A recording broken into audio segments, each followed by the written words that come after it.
बिहार विधानसभा चुनाव में सासाराम से राजद प्रत्याशी सतेंद्र शाह को 21 साल पुराने लूट के मामले में गढ़वा कोर्ट से जमानत मिल गई है।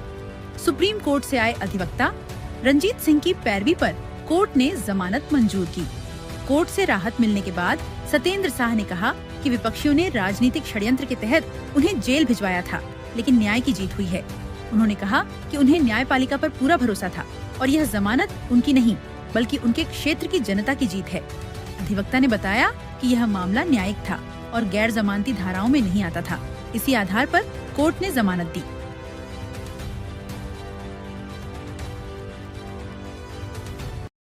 जिस तरह से विरोधियों ने हमें फंसाया है और फंसा कर हमारे सासाराम विधानसभा से गढ़वा जेल में विदा की है, जो 21 वर्ष का केस है जो हमको मालूम नहीं था।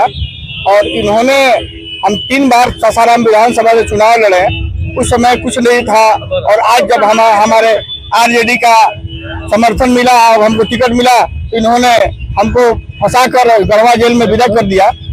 और इस पर विरोधियों का कोई ये चलने वाला नहीं है और विरोधी जान गए हैं कि कौन चुनाव जीत रहा है ना। और हम अभी छूटे हैं और न्यायालय का जो मान सम्मान और न्यायालय ने जो हमें आदेश दिया, न्यायालय का हम मान सम्मान करते हैं कि न्यायालय ने हमको समझा और हमें बेल पर मुक्त किया। इसके लिए न्यायालय का बहुत बहुत धन्यवाद। हम जनता की सेवा करने के लिए तत्पर है और हमेशा सेवा करते रहेंगे जनता।